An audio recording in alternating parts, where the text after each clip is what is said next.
Welcome to the shop.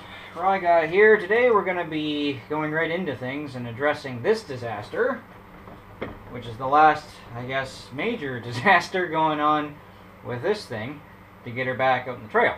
No, that's not a tie rod end play. That is, unfortunately, that is the lower ball joint.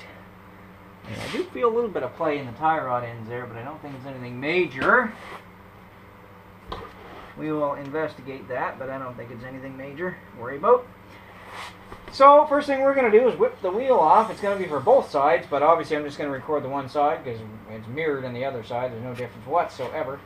So, my main concern actually comes with the fact that I see that there's a little bit of play on the bottom side of this ball joint, and I don't like the way that that feels because I really don't want to have to replace these lower control arms. That would suck. I don't know if I should even attempt to weld the new set. No, that's just dumb. I shouldn't even speak of that.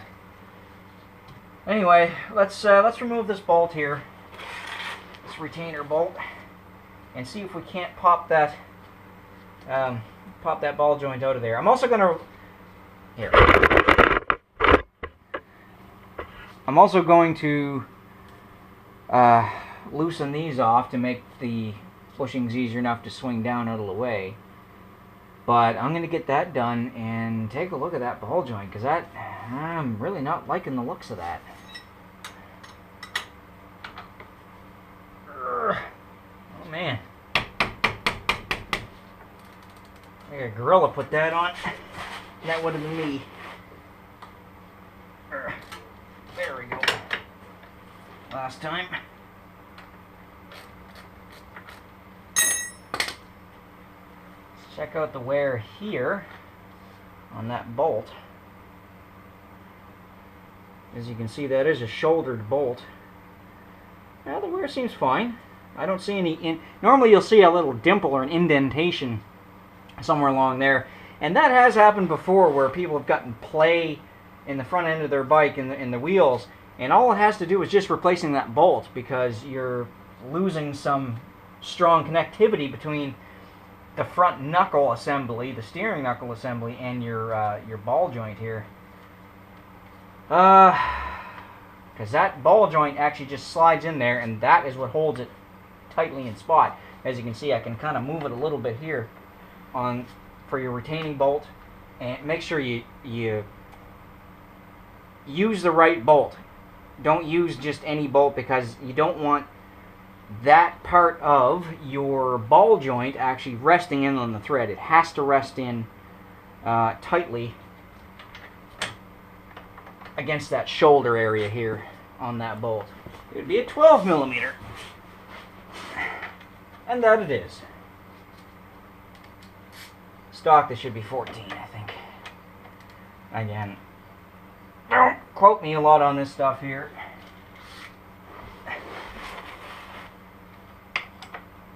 I just kind of give you some guidelines on how to do this kind of stuff. Oh my God, that's on there tight. We got her. That should swing down out of place, like so. Oh, that's not a good sign. That ball joint. Yeah, it's obviously worn, but it's not supposed to be loose in there like that. That's not good. They are held on there by snap rings. It should be a lot tighter than that. We'll see how the new ones go into place here, but that ball joint is foobarred. For my snap ring pliers, only the finest Mastercraft branded pliers do. Yeah. Like the first week, it had this little poppy thing here you put through here, and it had a spring here and a little thing here, and I lost it. So yeah, that's like a 4mm bolt and a nut, and that's how you switch over your heads. Okay, and make sure you cross thread everything so it's extremely hard to deal with the next time that you have to actually work with your tools. So that boot should pop off of there. Yeah, that's savable. In fact, that boot actually has a part number. I think I just blocked the camera with my balding head. That lower boot actually does have a part number that you can find, like Chinese versions of these boots for like a bulk pack of 25 for like 3 cents a piece or something stupid. It'd be great if be able to replace the top if you needed to, but just in case I tear one in the future, good to have, because that's no good at all. Look at that. That, no. Okay, let's try to get this off of here. God, that was painful. Yeah. Hopefully that was caught on camera. That's how loose that thing was in there. Ah, that's not good. I really hope that's not just oblonged right to crap. I did take some sandpapers and just some emery paper. I tried not to let that widen out any further, but I did clean up that inside, and it definitely made a difference.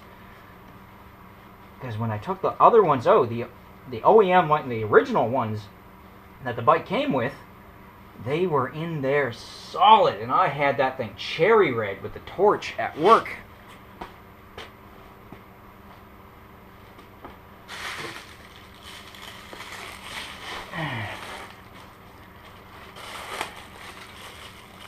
Okay, so these are the OEM ones here. Part number 5, Kilo Mike 23579-00. Yamaha.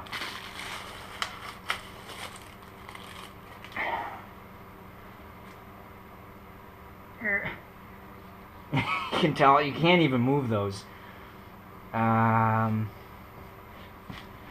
Okay, plan B, try the ones with the red handle on them. These are Princess Auto ones, I think. I don't know. Made in Taiwan. Yeah. Okay, so is everything else. Let's try these ones. They might look, or they look like they'll open up just a smidge more. Oh, more success.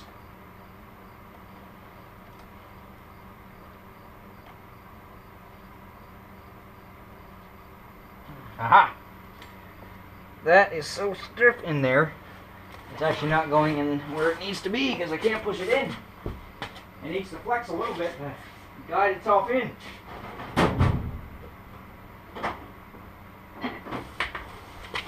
That's where the rubber mallets come into handy.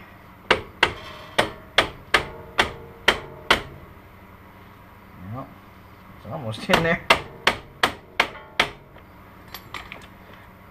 There it is. So, well, I've come to the conclusion that if I keep chasing these minute tolerances within this ATV, I might as well just throw it in the garbage and buy another one. There's 0.61 of a millimeter of play in that lower ball joint where it's a little bit oblong on that control arm. Okay, whatever.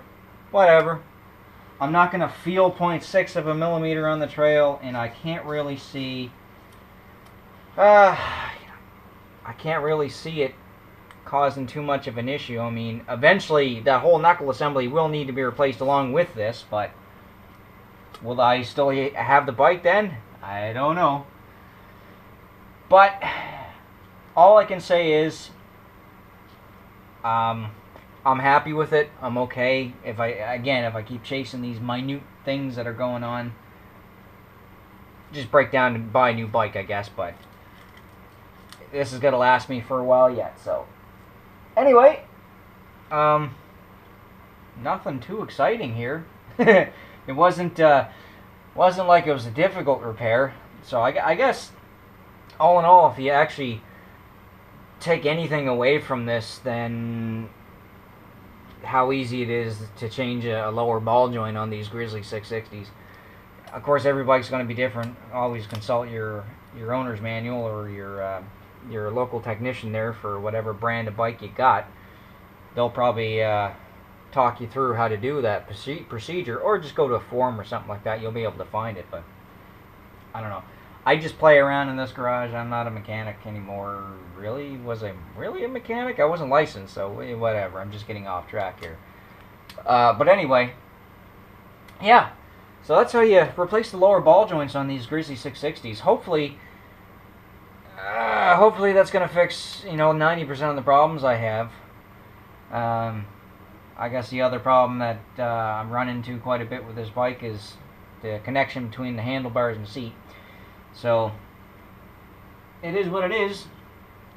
I'm going to slap the other side ball joint in tonight and call her a day. Hopefully get this thing back up the trail next couple weeks. There's a couple nice runs coming up, so I know next weekend is going to be off for me. I got to build a shed. That's going to be fun.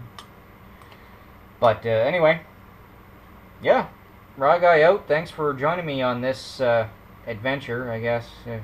Maybe you had a couple drinks while you watched it and you're on your own adventure now. Good luck. Anyway, we'll see you guys out in the trail soon. Promise, soon.